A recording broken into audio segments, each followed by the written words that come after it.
Troy, let's start with your career. When did you realise that football was the way you're going to go with your life? From a very early stage, I think. I've always wanted to be a footballer. It's, as you know, the stories when you say, well, when did you want to be a footballer? Well, from the first time I knew that about football, always wanted to play football. Everything was about football. Schoolwork was about football, playground was about football. Didn't want to be anything else but a footballer. And obviously once it became clear that it was going to be very well, I really threw away my opportunity to go into the game at the professional level. I just wanted to play football with friends. But also it also taught me that along the way that, I wanted to give something back, because I didn't fail because of ability. I failed because I probably didn't take the game serious enough, and I probably felt that I had a divine right to be a footballer. Growing up, in the same team as Teddy Sheringham, Jimmy Carter, Perry Suckling, all good lads, Michael Gilks, who had a career in the game. And I was being told I was as good as them, and as far as I was concerned I was, but maybe I didn't have the right kind of dedication at the time to make the career of what I should have done. I had Vince Hilaire to look up to as well. We played for this team, Beaumont Football Club, and Vince Hilaire used to always visit, and he was really important at the time. He broke through from Beaumont, was at Crystal Palace, and used to come down and give advice, and we'd take it all on board. But somewhere along the line, I kind of got carried away with it all, and I was training at Palace, and I just thought I had it made. And you very quickly get told that you're going to be let go. I went to Millwall and was at Millwall with Teddy Sheringham, and Teddy was loved even then. And I've kind of realised then that I think, I don't think I'm going to make it. And yeah, it was a shock, because I'd never had rejection before in football. As silly as it sounds, I was my school captain. I played for the district. I thought I was going to form a career in the game, and I'd never had rejection or being told no before. And probably that was the biggest culture shock to me, to be told no, to not go to training the following day, to not be involved at any part of football. And it's probably the first time that I've never been involved. So it kind of didn't tick a box straight away, but it certainly did along the way, and that's probably what got me into coaching, because I don't know, I just have a thing with kids. Whereas that they respond to me, they act upon things that I say, and I have this kind of rapport with them, and it kind of triggered something in me to say, well, do you know what, I think I need to put something back, rather than just wallow in my disappointment of not becoming a player at the highest level. And that's basically how I started off coaching, and to be fair, that's the way my career has been all the way along. So yeah, it's the age of 16 when I kind of realised that maybe it wasn't all about ability, but also I needed to have that kind of mental attitude. So that same old saying, if I knew then what I know now, kind of thing. But yeah, there's no regrets at all, because at the end of the day, I feel that I've still achieved in my life in terms of football and my career, and I'm giving back, which is one of the most important things. And if one bit of advice goes on to a young aspiring kid, and luckily I've had a few, then as far as I'm concerned, I've done my part. Well, hindsight's a great thing, but you mentioned some big names there, like Teddy Sheringham. What was it like being part of that? Well, you've got to remember, he wasn't the Teddy Sheringham that people know or have known during the game, but obviously the way you see Teddy, or the way people see Teddy was playing, as the way he was then, do you know what I mean? He was a quality player, never had pace, but he was a quality player with a good brain. And we're all part of a very, very good unit, and I always say about part of making it is being part of something that you feel is going to be really good. And we won trophies and medals up and down the country, and I think if there was going to be one person I would have picked out, it would have always been Teddy, to say, well, he was definitely going to make it. But like I said, we were a bunch of good young players who had a good manager at the time, and just really enjoyed being with each other. Do you know what I mean? You turn up to training, you enjoy it.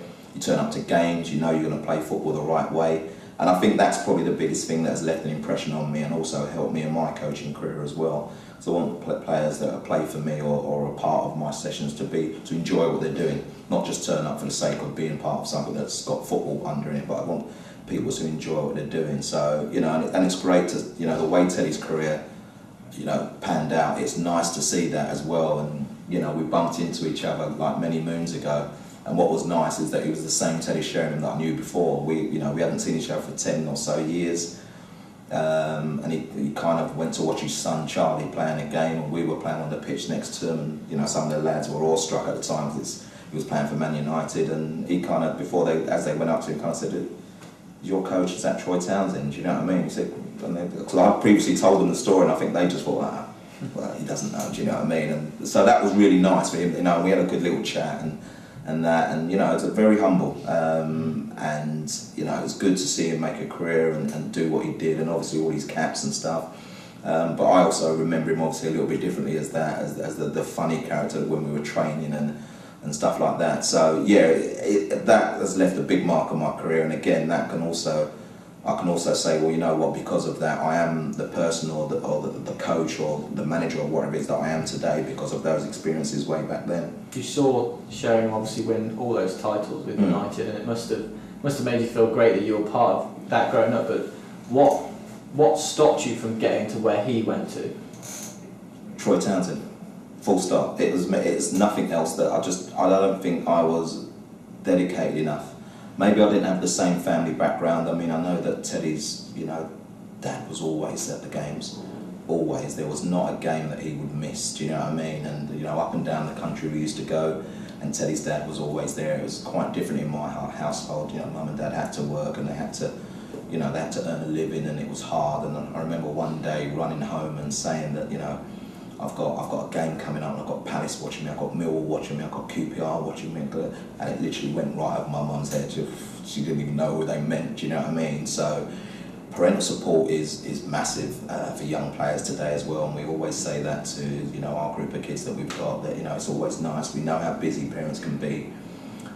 So I just think that, you know, my background wasn't the same. I just think I wasn't dedicated enough, but maybe I didn't know at the time what it took to be a player, and no one does. And I just thought you could rely on ability alone, because my ability would take me wherever it needed to take me. Well, you need a little bit more than that, and you need a little bit more dedication. You need to apply yourself right at the right times. So, you know, I wouldn't put fault or lay blame to anybody else. But, you know, if you want something, you've got to go and grab it yourself. People can give you the tools, but, you know, at the end of the day, you've got to go and grab it yourself.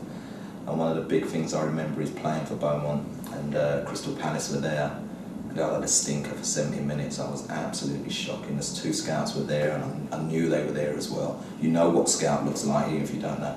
They left, I knew they left, and I scored 2 goals straight after they left, and one of them was probably one of my best goals I've ever scored, you know what I mean? And even within myself that day, I remember kicking myself, thinking, well, why didn't you do that when the 2 gentlemen were here a minute ago?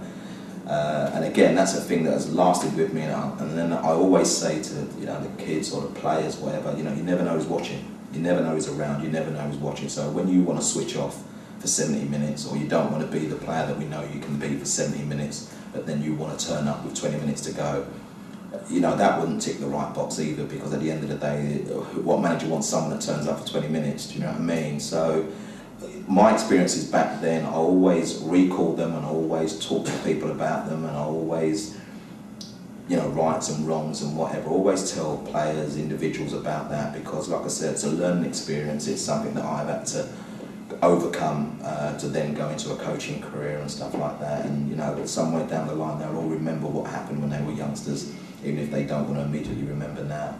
You never know who's watching, but you knew who was watching, and you didn't score. And when they left, you did. That's a mental thing, isn't it? And that must be something you. I think I worked it out myself while I was playing. You know, I didn't know they were going to turn up, but like I said to you, if you're a player and you know where a scout is, and you know if a scout's watching, like I said, at the time there was a lot of hoo-ha about me and players within the club, and I clocked them from the first minute of the game. Do you know what I mean? And yes, it was a mental thing as far as I'm concerned, thinking that I had to do this and I had to prove. Whereas if I was just relaxed, and if I was just natural, and if I just played my normal game, not saying that those 2 goals wouldn't have come, but I know that I would have probably ticked more boxes on their sheet. They probably left that game thinking, not the player for us, do you know what I mean? While my manager would have rung them up later and said, oh, you missed the 2 goals that Troy scored. But by then, that 70 minutes had already left a lasting impression on them. And obviously it's not the impression that they wanted to have. So, you know, luckily for me, they'd seen me previously, and they'd worked out that they wanted to see me in games for Crystal Palace and stuff like that.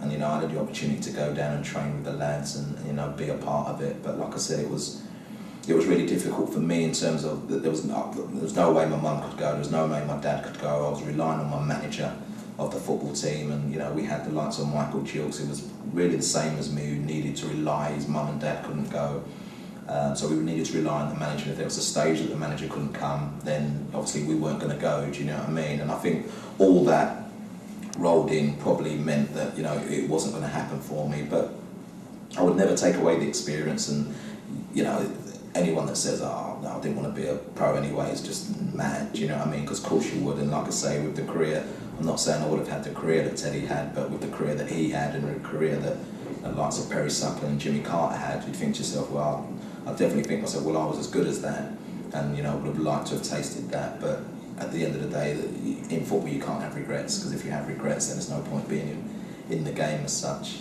By this stage, you've learned a lot of lessons, and now you're into coaching as well. Yeah. Do you take a lot of the things that you learned playing yourself, and you stress that to the kids that you're coaching? This is what you have to take. With kids, yes. I think it's always, they're a funny breed, and they want to know about your experiences. They want to know if the coach that's telling them what's right and what's wrong has actually been in the game. Do you know what I mean? Or has actually played. I don't shout from the rooftops, but like I say, my experience is, as far as I'm concerned, is a human experience. It's something that happens, and an individual has to take that on board. I didn't create my experience. My experience was just there. Do you know what I mean? I was a player, and at the end of the day, I've seen many players have come through me that I think, technically fantastic. He's absolutely brilliant. Plays a beautiful game, but he won't make it. Why won't he make it? Because I can see a little bit of Troy Townsend in him. Do you know what I mean? And that's then the hardest part for me, is to get that little bit of Troy Townsend way back when. So you'll tell them right then, this is what you've got to do before they turn into... Yeah, definitely, because like I said, at the end of the day, I'm here now not only to coach, but I'm here to support, I'm here to help, I'm here to advise, I'm here to make sure that, when I see things, that I put them right on it, and rightly or wrongly.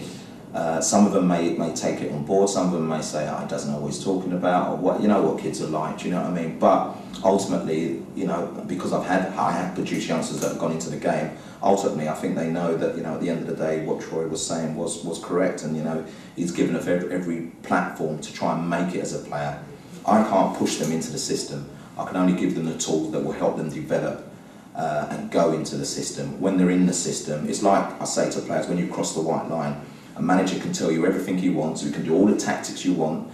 When you cross the white line, you're your own player, and it's up to you whether you decide to follow the manager's tactics or whatever, or whether you do something slightly different, because a game never runs the way that it should do from in the changing room, do you know what I mean? So I can give them the tools, I can tell them the rights, the wrongs, and develop the player, but then the player needs to move on and be his own individual.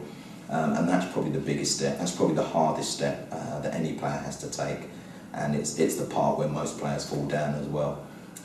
So it's a difficult process, but like I say, the game hasn't got any easier, do you know what I mean? And being a player hasn't got any easier. There's more opportunities now, but it hasn't got easier, so the players have to take all that on board, because it's just not about ability and talent alone.